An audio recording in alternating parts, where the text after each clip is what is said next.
Well guys, it's Longrider again. If I sound different, it's because I have a new microphone. I'm actually in a guild that does raids. Well, we're not quite that far in Cataclysm yet, but I figured I needed a new headset for that, so I bought one and I'm recording this video through it. Haven't done a video with it yet, so we'll see how it goes. Considering what the purpose of Does Blizzard Really Hate Paladins was, to make sure that Blizzard didn't make Paladins suck, I think a brief look back at Wrath of the Lich King is important. Might as well start with the armor sets. So, for Tier 7, what does this armor say? It's okay to be gay, let's rejoice with the boys in the gay way. Okay, that was an exaggeration, but it was funnier the way I put it. Then there's Tier 8. I've already said that the helm says, "I've never heard of blows that come to the head from the side, please enlighten me with a truncheon." What were they thinking? Oh right, they weren't. Okay, moving right along. What does Tier 9 say? For the Alliance! Or alternatively, for the Horde! So yeah, that's okay. Not super paladinish, but it's okay. As for Tier 10, I thought that it looked kind of goofy, but then I actually worked up the justice points to get some. At that point, I came to the realization that Tier 10 says, "Come here, Scourge, don't mess with me!" So it is actually quite awesome and quite paladinish. More so than you'd expect from something with a skull motif. Considering that, what does Tier 11 say? Like a rock, standing arrow straight, like a rock, charging from the gate. Yeah, it's pretty good. And I have to say, it has never been a better time to be a paladin. I mean, what are some of the things that I complained about in Does Blizzard Really Hate Paladins?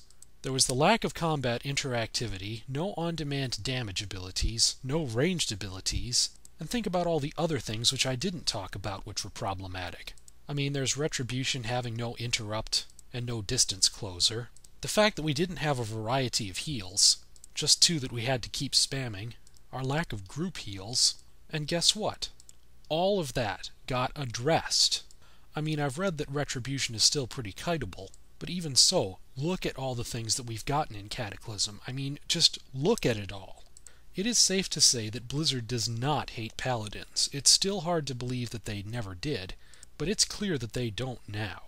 In fact, I almost feel like apologizing to Blizzard for the Does Blizzard Really Hate Paladins series. It must have been agonizing to watch it. And I'm talking about a real apology here. A real apology is saying, "I screwed up and I'm sorry." A fake apology is, "I'm sorry you feel that I screwed up," and it's fake because it makes it sound like it's really your fault. I would actually be willing to give Blizzard a real apology for Does Blizzard Really Hate Paladins if they were willing to give a real explanation and a real apology for the chronic lack of on-demand damage abilities to this point, the inability to tank before the Burning Crusade, the horrible treatment of Paladins during patch 1.9 on KDM's part, the worsening problems because of the changes in 1.9, the insulting tooltip on the Paladin voodoo doll making our class color pink, the lack of interesting healing until now, the horrible lack of Paladin gear until the Burning Crusade, taking horribly long to implement fixes, and Crystal Forge. Ha! Long list. As long as that list is, with the risk of sounding a little bit too redundant, a lot of the things in it were already being addressed in Wrath of the Lich King.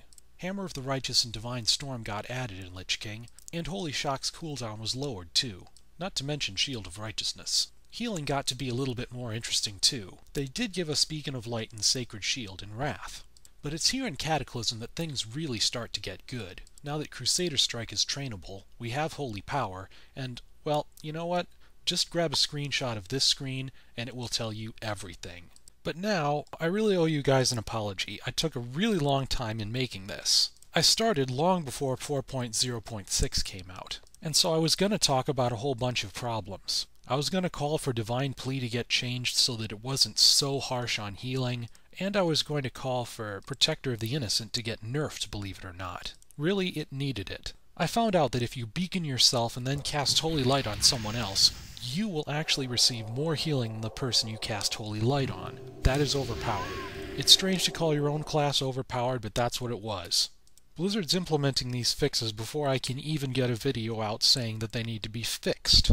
Further proof that Blizzard doesn't hate Paladins. Still, a few issues linger. I've read that Retribution has problems in the on-demand damage abilities department, in the sense that a lot of their abilities aren't actually available most of the time. As a Healadin, my pet peeve is Judgments of the Pure. Don't get me wrong, it is a great Tier 1 talent in the sense that all 3 specs can benefit from it. But it's essentially useless for Holy because it's only got a 10-yard range. Healadins aren't expected to heal in melee all the time, so in order for this Tier 1 talent, i.e. the foundation of the tree, to be useful, a Healadin is more or less forced to get improved Judgment and Retribution. Really, a Tier 1 talent should be able to stand on its own. It shouldn't require you to choose a particular off-spec. Probably Judgment should be ranged baseline. I was also going to call for Seal of Insight and Judgment of Insight to scale with gear, and for the mana return system attached to them to involve clicking more damage buttons. I really like the fact that Holy actually has a damage for mana mechanic, similar to what Priests and Shaman have with Telluric Currents and Evangelism. But then I read that Ghostcrawler came out and said that Telluric Currents wasn't really intended to be a mana replenishment tool. It was just intended to make it okay for a Restoration Shaman to throw out the odd lightning bolt. That's really too bad. I really like the idea that a healer would be able to throw out some damage abilities and get mana back for them. That sounded like a really good and fun design. Oh well, maybe Blizzard will implement it anyway, who knows. Even if these things don't get fixed, right now, being a Healadin at least, feels like I'm really effective at my job, and then I have this whole utility belt full of other things which I can do. If the tank's out of damage lowering cooldowns, I can blow one of my own to help him out. I actually did this once on Magmaw. Someone's generating a little too much threat, I can help them. Melee attacker on a squishy, gotcha covered. Someone charges us while we're grouped together, my phaser's set to stun, don't worry guys. And the list goes on. Personally, I think this is what being a Paladin always should have been. Over the last 6 years, Paladins have gone from boring buff bots who can't even tank to this versatile, fun class that hardly looks a thing like the original. I cannot thank you enough for this, Blizzard. So even if the class isn't perfect, you can rest easy knowing that Blizzard does not hate Paladins.